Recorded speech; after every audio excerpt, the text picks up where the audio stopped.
नमस्कार पाठकों। BCom third semester का पहला दोहा कबीर की साखी। कबीरदास के दोहे पढ़ने से पहले आइए इनका एक संक्षिप्त परिचय जान लेते हैं। इनका जन्म सन 1399 ईस्वी में वाराणसी, जो कि काशी में है, के लहरतारा में हुआ था। कबीरदास को जन्म देने वाली एक माँ ब्राह्मणी थी और किसी कारण से इनका त्याग कर दिया था। तब कबीरदास को पालन पोषण नीमा एवं नीरू नामक जुलाहे दंपति ने किया। इनके गुरु थे रामानंद और इन्हें बहुत सारी भाषाओं का ज्ञान था, जैसे अवधी, ब्रज। और कबीरदास की राम भक्ति भी गुरु रामानंद की देन है। कबीरदास का विवाह कोई लोई नामक कन्या से हुआ, जिससे इनको 2 संतान प्राप्त हुए, पुत्र कमाल और पुत्री कमाली। इन्होंने शिक्षा देना आरंभ कर दिया। इनके प्रिय शिष्य का नाम था धर्मदास। कबीरदास ने काफी रचनाएं लिखी। कबीरदास किसी भी स्कूल और किसी भी पाठशाला में नहीं गए, पर इनको इनको अनुभव का ज्ञान बहुत था।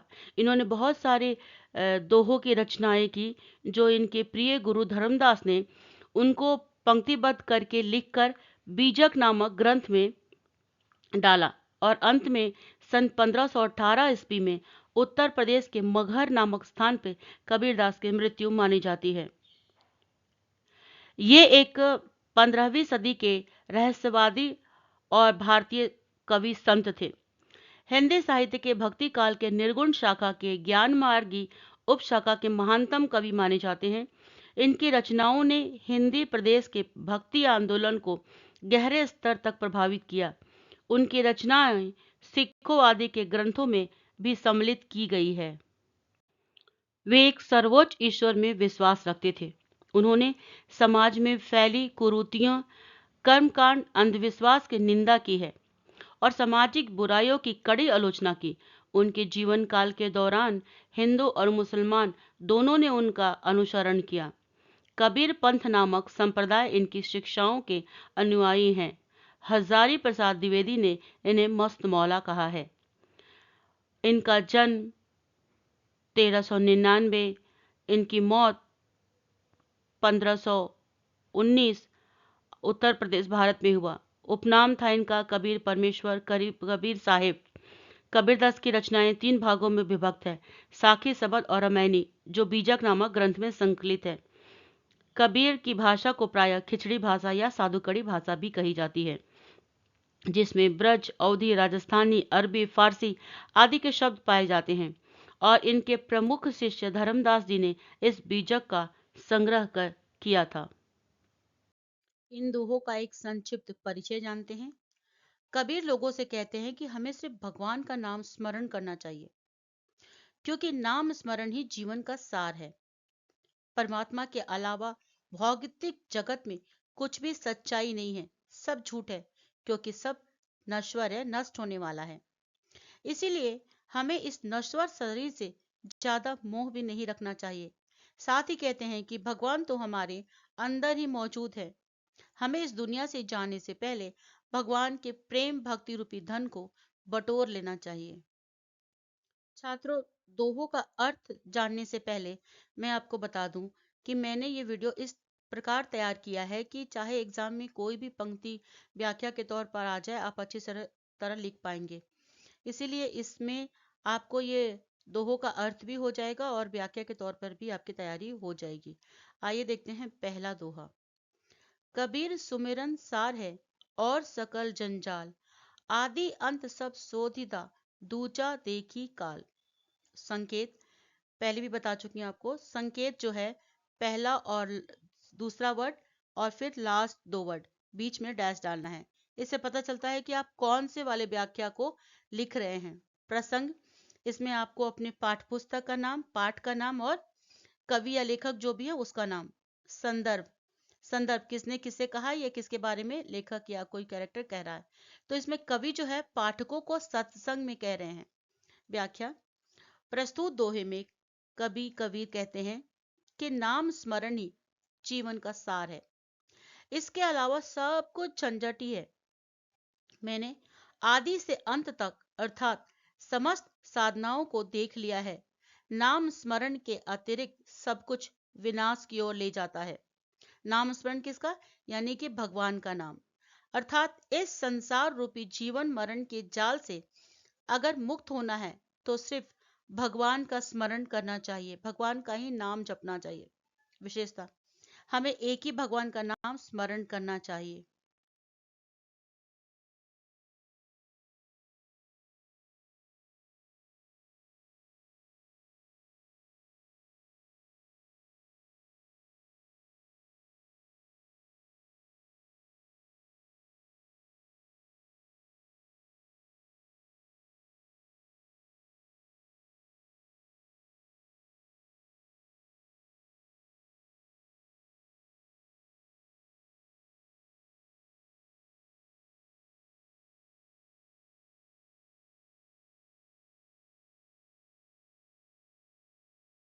दूसरा दोहा, समंदर लागी आगी, नदिया जली कोयला भई, देख कपीरा जागी, मच्छी रूसा चढ़ी गई। व्याख्या, समंदर में आग लग गई है और इस आग से सब नदियां जलकर कोयला हो गई है। कबीर कहते हैं, उठकर तो देखो, समंदर में रहने वाली मछलियां दौड़कर अपने आप को बचाने के लिए वृक्ष पर चढ़ गई हैं, यानी कि पेड़ के ऊपर चढ़ गई है। अर्थात कबीरदास कहते हैं कि विषयकता सशक्त अंतःकरण रूपी सागर में ज्ञान विरह की आग लग गई है। फलतः विषय वासनाओं का संवहन करने वाली नदी रूपी इंद्रियां जलकर रस्ट हो गई है। कबीर ने जागृत होकर देखा कि जीवात्मा रूपी मछली सहसा चक्र के वृक्ष पर चढ़ गई है। विशेषतः ज्ञान रूपी समुद्र में विषय व मोह माया से हमें दूर रहना चाहिए।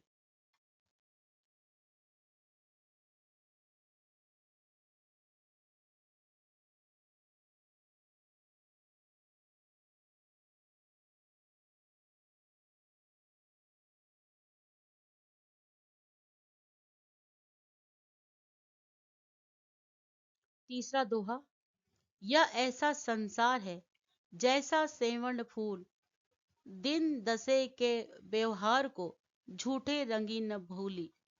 व्याख्या, कबीरदास जी कहते हैं कि यह संसार सेमर के फूल की भांति मोहक एवं सारहीन है। थोड़े से दिनों के इस जीवन में मनुष्य को झूठे दिखावे या नाच रंग में अपनी वास्तविक स्थिति को भूल नहीं जाना चाहिए।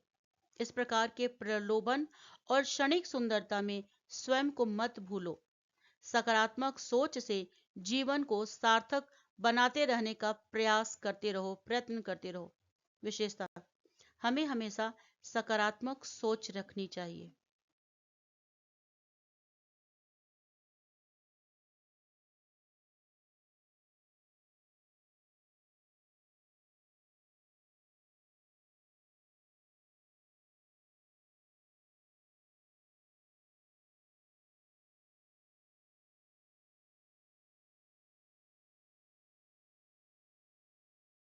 4था दोहा, कबीरा माला काठ की, कही समझावे तोहि, मन न फिरावे आपना, कहा फिरावे मोहि।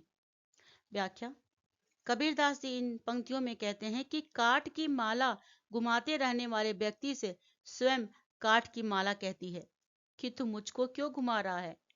तू अपने मन को संसार से घुमाकर परमात्मा की ओर क्यों नहीं लगाता है? यदि तुम्हें अपने मन की गति पर नियंत्रण नहीं है तो मोती की गति पर नियंत्रण भला कैसे होगा?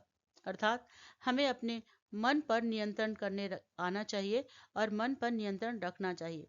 विशेषता, अपने मन को सिर्फ और सिर्फ गुरु की भक्ति में लगाओ।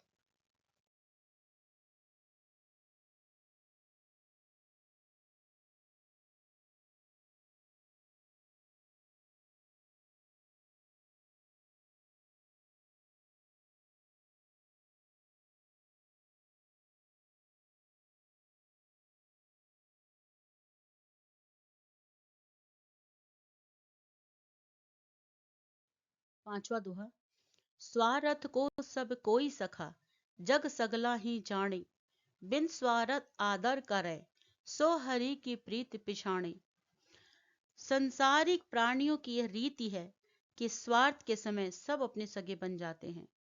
जो बिना मतलब के सबको अपना सगा बना ले और सबको आदर करे, तो यह समझ लेना चाहिए कि उसके हृदय में परमात्मा से प्रेम है।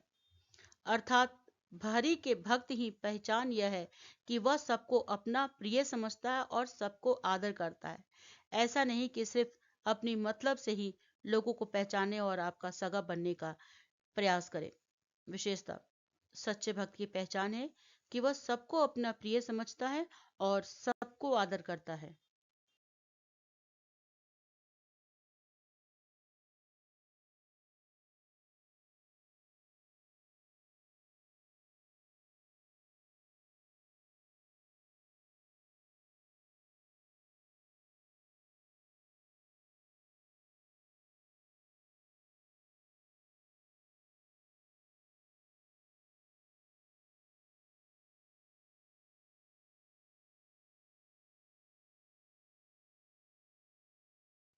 6ठा दोहा। साईं ते सब होते है, बंदे ते कुछ नाही, राई ते पर्वत करे, पर्वत राई माही। व्याख्या है, कबीरदास जी इन पंक्तियों में कहते हैं कि स्वामी परमात्मा ही सब कुछ कर सकता है, उसी के बस में सब कुछ है। जीव कुछ भी करने में समर्थवान नहीं है। वह राई सदृश लघु पदार्थ को भी पर्वत के समान विशाल एवं महान बना सकता है। राई मतलब कितना छोटा होता है, छोटी चीज को भी बड़ा कर सकता है। और पर्वत के समान विशाल एवं महान बना सकता है, पर्वत की विशाल वस्तु को भी तुच्छ राई की तरह बना सकता है। ये सिर्फ परमात्मा कर सकता है, मामूली इंसान के बस में, उनके हाथ में कुछ नहीं है। अर्थात विशेषता है, ईश्वर की मर्जी के बिना एक पत्ता भी नहीं हिल सकता।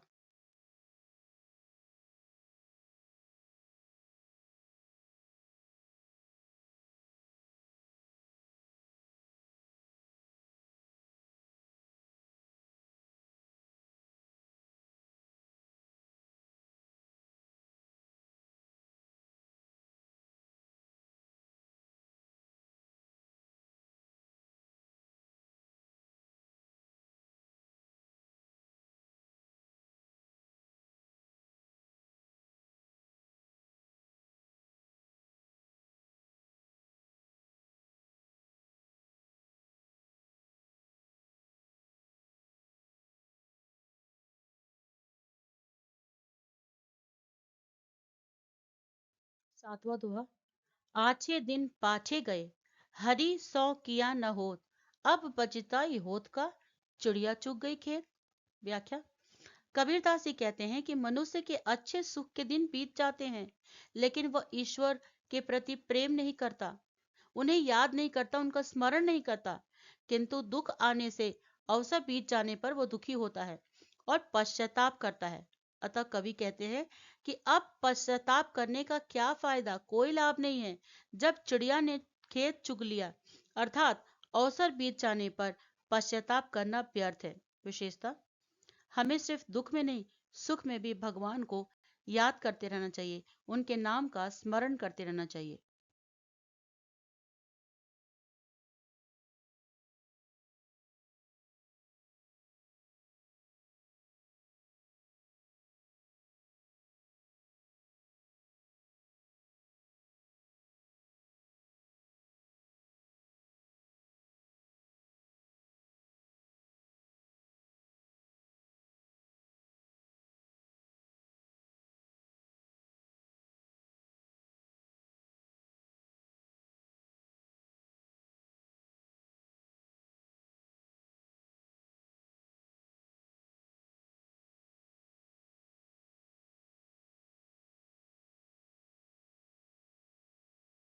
8वां दोहा। ऐके साधे सब सधे, सब साधे सब जाई, जो तू सेंचे मूल को, फूले फले अचाई। व्याख्या, कबीरदास जी संसार के मूल स्वरूप भगवान की साधना करने के लिए प्रेरित करते हुए कहते हैं कि संसार में एक ही साधना करने से सभी कार्य पूरे हो जाते हैं, सबकी साधना करने से सब नष्ट हो जाते हैं।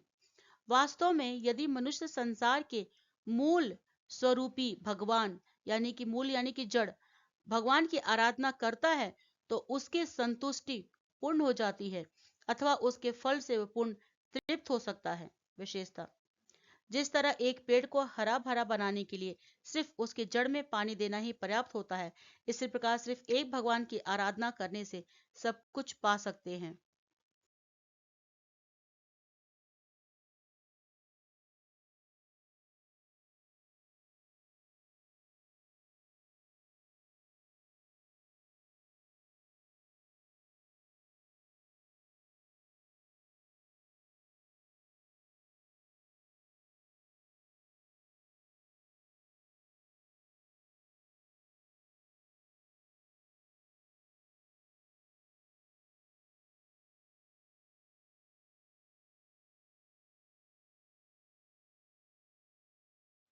9वां दोहा।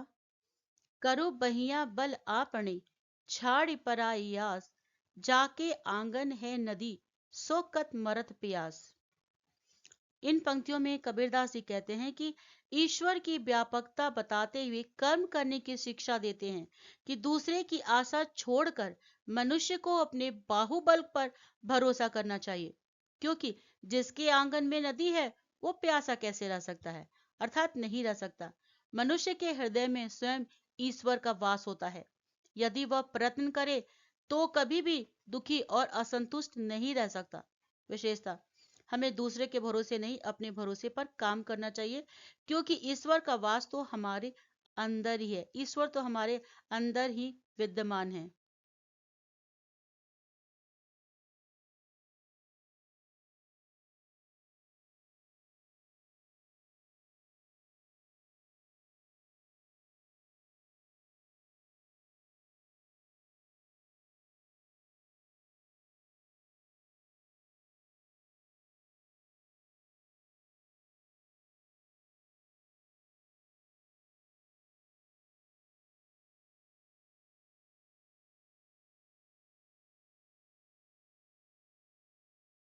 10वां दोहा। सुख के माथे सिल परै, नाम हृदय से जाए, बलिहारी व दुख की पलना राम रटाए। इन पंक्तियों में कबीरदास ईश्वर भक्ति से हीन सुख की निंदा करते हुए कहते हैं कि उस सुख के सिर पर पत्थर पड़े, उसका सर्वनाश हो जाए, जिसमें भगवान का नाम हृदय से चला जाता है। अर्थात सुख में भगवान के नाम का स्मरण नहीं होता। हम भगवान को सुख के समय याद नहीं करते हैं, इसीलिए वह दुख ही धन्य है, प्रशंसनीय है, जिसमें प्रत्येक क्षण हम ईश्वर का स्मरण करते हैं। सारांश यह है कि सुख में भी भगवान का नाम स्मरण करना चाहिए। सुख में लोग भगवान को भूल जाते हैं और दुख में सदा याद करते हैं। अतः भगवान के नाम से युक्त होने के कारण दुख ही अच्छा है। विशेषता, हर हाल में भगवान का नाम स्मरण करते रहना चाहिए।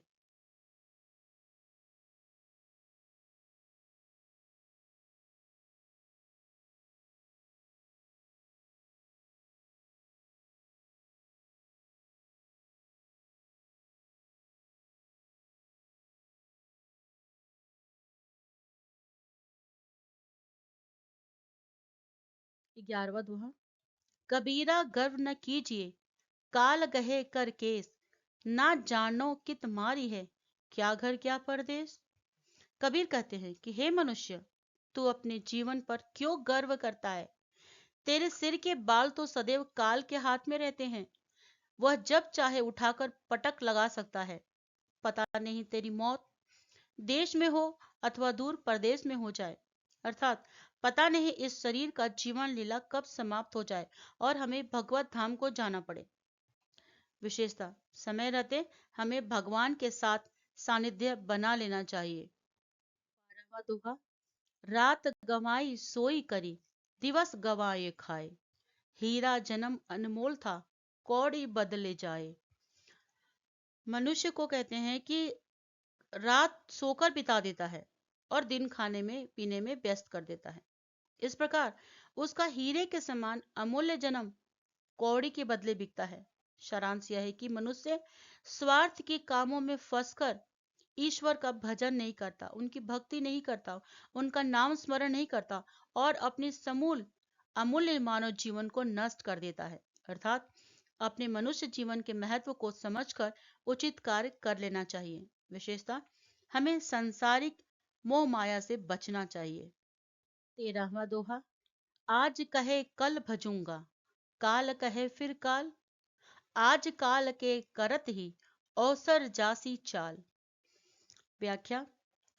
कबीर कह रहे हैं कि संसार के झंझटों में लिप्त मनुष्य आजकल करते हुए समस्त जीवन व्यतीत कर देते हैं। आज कहते हैं कि एक कल भजूंगा, फिर कहते हैं कि कल भजूंगा। आजकल करते हुए उनका कल कभी आता ही नहीं है, आज में बदलता ही नहीं है, और इस प्रकार वे अपने संपूर्ण जीवन को यूं ही नष्ट कर देते हैं। इस मानव जीवन में भगवत भजन के लिए मिलने वाले अवसर को गवा देते हैं। कभी भी कहते हैं कि अभी बहुत समय है, अभी उचित वक्त नहीं आया है, और आजकल करके टालते रहते हैं, और इसमें क्या होता है, समय निकल जाता है। क्योंकि कहते हैं ना कि ये शरीर जो है नश्वर है, जाने कब यहाँ से हमारा बाजार उठ जाए और हमें संसार को छोड़ के जाना पड़े। विशेषता। भगवान की भक्ति को आगे के समय पर न टालकर जब तक शरीर स्वस्थ है हमें कर लेना चाहिए। कबीरा नौबत आपनी दिन 10 लेहू बजाए, यह पुर पट्टन यह गली बहुरी न देखो आए। कबीरदास कहते हैं कि अपने इस जीवन में थोड़े से समय तक अपने वैभव का प्रदर्शन कर लो। मृत्यु के मुख में पहुंच जाने के बाद तुम आकर देख भी नहीं पाओगे इन नगरों, बाजारों और गलियों में कौन तुम्हारे वैभव को देख रहा है। अर्थात संसार के मोह माया में न पड़कर भगवान की भक्ति करनी चाहिए। विशेषता। मृत्यु के बाद भौतिक धन दौलत सब यही रह जाएंगे, तो हमें भक्ति रूपी धन को बटोर लेना चाहिए। अंतिम और 15वां दोहा। पांचों नौबत बाजती होत, 36 राग, सो मंदिर खाली पड़ा, बैठन लगे काग। कबीरदास नशवान शरीर की ओर संकेत करते हुए कहते हैं कि मनुष्य के शरीर में 5 इंद्रिया रूपी शहनाई बजती है, जिसमें से काम, क्रोध, मोह आदि 36 स्वर निकलते हैं। किंतु इस शरीर रूपी मंदिर में प्राण वायु के निकल जाने से यह बिल्कुल खाली सुनसान हो जाती है और इस पर कौवे बैठने लगते हैं। सारांश यह है कि प्राण वायु के निकल जाने से यह शरीर बिल्कुल ही व्यर्थ हो जाता है। विशेषता। प्राण के बिना इस संसार का, इस शरीर का कोई मोल नहीं है। इस तरह से ये यहीं पर पाठ समाप्त होता है। एक अंक के प्रश्न के लिए डिस्क्रिप्शन बॉक्स चेक कर लें। 16 मार्क्स के उत्तर के लिए वीडियो का इस्तेमाल करें, और अगर आपने अभी तक सब्सक्राइब नहीं किया है तो सब्सक्राइब कर लें, लाइक कमेंट शेयर करें और बेल आइकन दबा लें ताकि आपको अब मेरे वीडियो की सूचना सबसे पहले मिले। धन्यवाद।